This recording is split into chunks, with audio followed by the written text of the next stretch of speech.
waxa ay ismaandhaaf siyaasadeed la galeen dowladdii uu hogaaminayay Shariif Sheekh Axmed.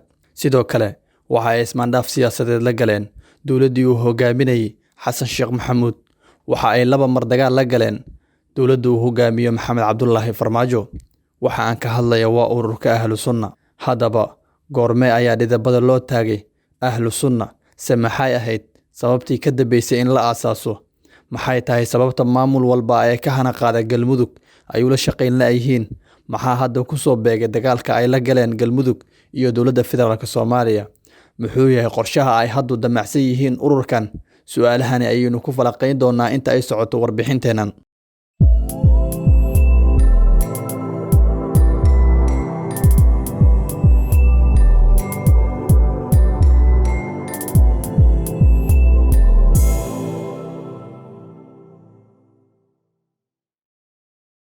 daawade inta aan guda galin warbixinteenan waxaan ka codsanayaa inaad follow dhahdo page-kan aadna share garayso muuqaalka si uu saaxiibada kale u gaaro. Sidoo kale subscribe dheh barta aynu YouTube ku leenahay ee Rogaal Media. Waan idinkaga mahadcelinaynaa dhiirigelintiina. Magaca Ahlu Sunna oo hubeysan ayaa markii ugu horeysay soo ifbaxay sanadkii 2008 sidoo uu sheegay Axmed Macalin Fiqi. Waxa Ahlu Sunna aasaasay culimadii degneed Guraceel. Xilligii la aasaasay waxa Guraceel ka talinayay ururka Al-Shabaab oo iyagu xirxiray qaar ka mid ah culimada, taasi oo ka dhalatay in ay dhalinyaradii iyo culimadii ka falceliyaan. Sanadkii 2011 ayaa waxa ay bilaabeen in ay dagaal la galaan ururka Al-Shabaab. Waxaa lagu bilaabay dhalinyaradii xarta ahayd ee deegaanadaasi kutubta ka akhrisanaysay. Aasaaskooda ayaa ka dambeeyay kadib markii ay Al-Shabaab dileen qaar ka mid ah culimadii halkaasi joogtay, isla markaana ay qaar kale isaga carareen. 24 Abriil ee sanadkii 2011 Ahlu Sunna ayaa Al-Shabaab kala wareegtay magaalada Dhuusamareeb ee gobolka Galgaduud.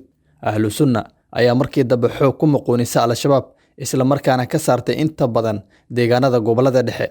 Markaasi wixii ka dambeeyay, kooxdu waxa ay noqotay mid awood muuqato ku leh gobolada dhexe ilaa qaybo ka mid ah gobolka Hiiraan.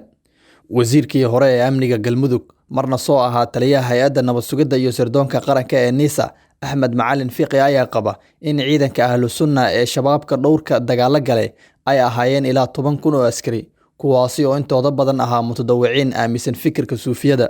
Balse hadda sidaa uma xoogana oo ciidamada kooxda ee ka dagaalamay Guraceel ayaa waxa ay ahaayeen 1,500 oo askari, kuwaasi oo 250 ka mid ah ay ka soo goosteen ciidamada dowladda, balse hore ay ugu tirsanaan jireen kooxda Ahlu Sunna, halka tirada kale ee ka soo hartayna ay yihiin kuwa ka kala yimid deegaanada Galmudug.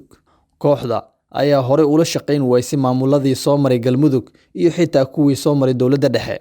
Bilowgii bishii aynu soo dhaafnay ee Oktoobar ayay soo cusboonaatay colaadda Galmudug kadib markii ay xoog daacad u ah ururka Ahlu Sunna ee uu hogaamiyo Sheekh Axmed Shaakir ay la wareegeen Guraceel. Dadka dhaliilsan siyaasadda kooxda ayaa ku eedeeyay in tallaabadan ay qaadeen ay tahay mid looga leeyahay sidii ay ku heli lahaayeen saameyn siyaasadeed. Laakiin madaxa siyaasadda Ahlu Sunna ayaa gaashaanka ku dhuftay eedeyntaasi, waxa uuna sheegay in kuraasta mar walba ay yihiin kuwa loo qaybsado qaab qabiil ah.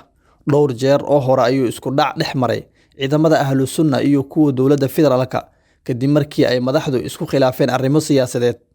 Ciidanka ururka Ahlu Sunna ayaa dowladda lagu daray sanadkii 2019, balse qayb ka mid ah ayaa dib ugu soo noqotay. Marar kala duwan ayay socon waayeen heshiisyo ay galeen labada dhinac oo midba uu midka kale ku eedeynayo ku xadgudubka wixii la isku afgartay. Sida la isku raacsan yahay, kooxda ma ahan mid nidaamsan oo qabta tababar military, balse sida uu qabo Axmed Fiqi, waxaa jiro saraakiil dhowr ah oo kooxda qaabeeyo marka ay dagaal galayaan, iyagoo u dejiya qidada iyo qaabka loo wajihi lahaa dagaalkaasi. Kooxdan ayaa tan iyo markii la aasaasay waxaa lafdhabar u ahaa 3 shakhsi oo la tuhmayo in ay yihiin 3 qof ee ugu awoodda badan kooxda. Macalin Maxamuud oo hore u ahaan jiray ganacsado ayaa ah gudoomiyaha kooxda, waana ninka inta badan xambaarsan afkaarta.